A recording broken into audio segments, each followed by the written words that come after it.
Это актуальное интервью в студии. Петр Васильев. Здравствуйте. Якутский колледж технологии и сервиса является кузницей квалифицированных кадров для предприятий торговли и общественного питания региона. Также в учебном заведении успешно ведется работа по привлечению молодежи к активной жизненной позиции. Немного об общественной деятельности студентов мы сегодня поговорим. Гость у нас в студии Наталья Яковлева, директор колледжа технологии и управления Арктического государственного агротехнологического университета. Наталья Марковна, здравствуйте. Добрый день. Давайте для начала поговорим о том, как, я насколько знаю, у вас действует волонтерская группа, как ее организовали, что сподвигло, с чего начиналось. Так, колледж технологии управления работает с 2018 года. Это молодое учебное заведение относительно. Волонтерская группа была создана в декабре 2022 года. Этот год, вы знаете, чем отличается. К нам обратились улусы нашей республики по оказанию помощи по приготовлению продукции для участников СВО, а особенно для воинов, которые находятся на лечении в госпиталях. И наш колледж откликнулся. Мы создали волонтерскую группу. Туда входят студенты разных курсов и, конечно, преподаватели. Никак без преподавателей и мастеров производственного учения мы не обходимся. Кто входит в группу, кроме студентов и преподавателей? Кроме студентов и преподавателей, туда мы вовлекаем и руководителей классных, и у нас и лаборанты входят. В общем, это все зависит от того, какой заказ и какое время нам дают. Бывает иногда, вот у нас в прошлом году, в декабре 2024 года, поступило 12 или 15 мешков карасей из улусов. И срок нам давали 2 дня. Мы должны 24-го утром 10 часов все полностью сдать в обработанном виде. А мы получили это 22-го вечером. Я созвала собрание, мы собрали всех студентов. У нас хорошо, что есть отделение зоотехнии, которые знают вот санэпидтребования, и есть отделение, которое готовит технологов общественного питания. И других студентов мы также привлекаем.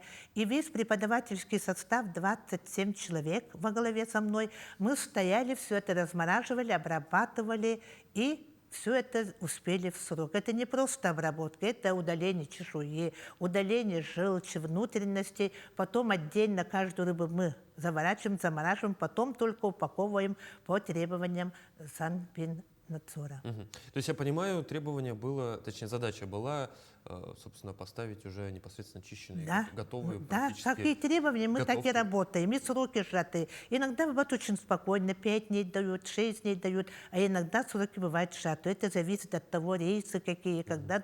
Мы поэтому готовы к разным ситуациям. Вот еще по объему продукции хочу уточнить, какой вот до ноября этого года в этом направлении вы обработали? Так, мы с 22 года по ноябрь этого года обработали 3 тонны 200 килограммов продукции в готовом виде. Мы принимаем в сыром виде сколько, там всегда вес больше, потому что идет обработка кости, сухожилия, все несъедобно убираем, тогда вес меньше, 3 тонны 200. Вот последний заказ у нас был в октябре месяце, это Абыйский улус. Нам направили рыбу, нам направили утки. И мы все это обработали, и вот 2 недели тому назад эта продукция благополучно была доставлена в госпиталь города Санкт-Петербурга. Ну, ладно, рыба, я так понял, что вы уже наловчились. А с утками-то как? Там же фронт работы, щипать. С утками надо размораживать, там секретов много, у нас лаборатория оснащена, и воды много. Наоборот, с утками очень просто мы обходимся. Очищаем, удаляем все, потом туалет тушек проводим. Потом мы для замораживания используем холодильник шоковой заморозки. Это 1,5-2 часа, потом вакуумируем и потом выносим на улицу. Сейчас уже погода позволяет. Это не может. А перья? Или они без перьев поступают? Почему они поступают в таком виде? В таком же виде лучше хранятся. Они поступают просто перьях и все, вот, в натуральном виде. Наталья Марковна, работа у вас, конечно, и у ваших коллег титаническая, я могу Очень сказать. много.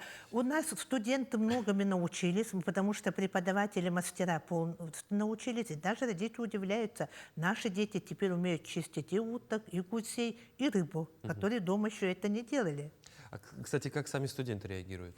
Сами студенты. Я сначала очень волновалась, потому что это рабочая ответственность. Я проводила в 2022 году с каждой группой отдельные собрания, потому что мы не должны подводить. Это работа ответственная.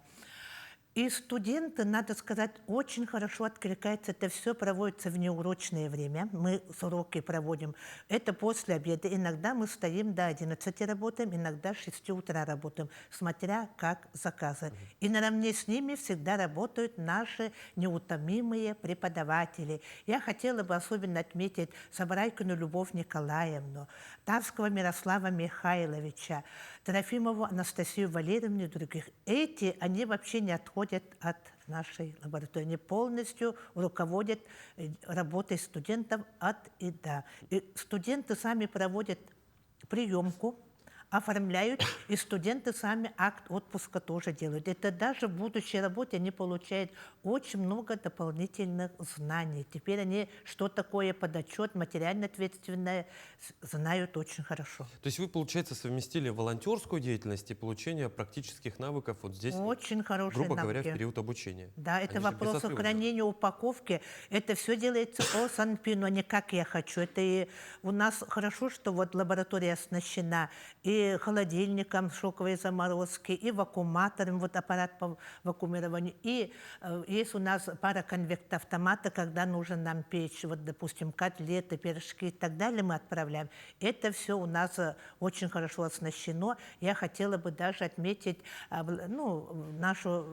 какую помощь нам оказывает ректор нашего университета Федор Валерьевич Кентьевич. Он нас очень поддерживает в этом направлении. И в 2024 году, в марте месяце, два наших студента и преподавателя, это лучшие волонтеры нашего колледжа, они съездили в Москву. Это все оплатил у нас университет. И они повезли туда продукты, это по линии постпредства нашей республики. Они посетили госпитали, встречались с бойцами и угощали их именно местными продуктами. Они считают, что это помогает им восстанавливаться. Это еще говорит о том, что есть забота и любовь со стороны нашей республики. Это вселяет им надежду, боевой дух, и многие настраиваются вот на выздоровление, потому что когда человек чувствует, что за ними республика, забота, даже студенты приходят, с ними разговаривают, их как-то немножко отвлекают, это имеет очень большое значение. Ну, как говорится, родная рубашка ближе к телу. Конечно, это свои натуральные продукты из нашей родной республики. Наталья Марковна, вот мы сегодня говорим много о заказах, то, что вам заказ поступает. Вот хотелось бы уточнить, а от кого? Напрямую от военнослужащих или через Нет, постпредство идет? к нам всегда обращаются улусы. Улусы. Улусы. Вот Амгинский улус, Верхневилюйский улус, Чурапчинский улус, Север, вот Абыйский, Алаиховский, Кобейский. И все улусы, я даже тут могу, Среднеколымский улус, они к нам напрямую выходят и говорят, мы хотим, вопросов нет, отправьте. Ну, иногда даже поступают у нас и в 12 часов ночи. Да, вы сами знаете, мы никому не отказываем, в любое время ведется приемка. Это у нас поставлена вот такая работа. А если говорить о этих заказах, был ли какой-то самый необычный, самый оригинальный? Ну, понимаю, что рыба, мясо, птица, может, что-то из ягод, допустим, из овощей, по особому рецепту? Нет, ягоды поступают дикорастущие, поступают потроха у нас, допустим, говяжьи. Мы должны все это промыть, обработать, разрезать и составить смесь для получения, чтобы суп получился из потрохов. Это тоже непростая работа, соотношение там надо знать, что надо добавить, отдельно почки режем, отдельные пакеты, это отмочить надо и так далее. Печень отдельно, чтобы потом добавили. Там же требований очень много, это секреты продуктов очень много. Поступает все. И перед Новым годом тоже в 23-м году поступила рыба из Северных Абыйского улуса, и они попросили, чтобы мы солили, и вяление делали, и жареное делали. Мы все это сделали. Мы солим, так далее, малосольную рыбу, потому что желание такое было. Вот. И очень часто мы делаем салат индигирка. Вы все сами знаете, режем. Это требования высокие. Надо, чтобы не было кристаллового льда. Сразу заморозка вакуумная, потом на улице вакуумируют. Это очень... Все у нас работники это очень хорошо знают, делают даже вслепую. Все знают. А как индигирка доезжает? Индигирка, это должна быть холодильная, это нигде не должны размораживать, потому что там упаковка у нас, эти ящики специальные, которые не, из пенопласта и так далее. Это приносят нам Целая такие. наука, в общем. Целая наука. Очень упаковка, хранение, целая наука. Наталья Марковна, к слову о Новом году. Буквально через месяц у нас начинаются, собственно, масштабные празднования. Я так понимаю, что и в этом году ситуация с подобными заказами, возможно, повторится. Какие планы вот на оставшийся месяц? Ну, планы, что к нам поступит, какие пожелания будут, мы готовы выполнить. Мы готовы выполнить, потому что в этом и состоит волонтерская деятельность. И я считаю, что вот эта работа, она вселяет в студентов. Вот мы говорим, сейчас должны очень хорошо поставить на уровень патриотическую работу. Это можно на бумаге делать, а тут все на деле. Много говорить не надо, мы на деле показываем, что как нужно делать и как нужно разговаривать с нашими поставщиками. Это сельские люди, которые сами добровольно собирают. Это они дают такой пример. Особенно Амгинский улус, у них называется Марак Суряктар Довыезерца. Ну, очень хорошие женщины. Вот у них просьба бывает, мы все это выполняем. Амгинский улус вот он, в этой работе принимает очень активное участие. Я еще хотела бы сказать, что, пользуясь моментом, что наш университет вот 3-й год этим занимается, и нас знают, часто показывают. И я хотела бы отметить, что в этом году у нас 2 героя Российской Федерации поступили в высшее учебное заведение. Григорьев Андрей, Петров тоже Андрей. Вот, на инженерный, на факультет агробизнеса. Это не может не радовать. Да, еще бы я хотела отметить, как раз год тому назад к нам в колледж в гости пришли Белихова Юлия Александровна. Это руководитель Комитета семей воинов Отечества Российской Федерации, член Совета при президенте Российской Федерации по правам человека и по развитию гражданского общества. И, как всегда, Бахилина Марина Константиновна. Вы ее хорошо знаете, руководитель КСВО Республики Саха-Якутия.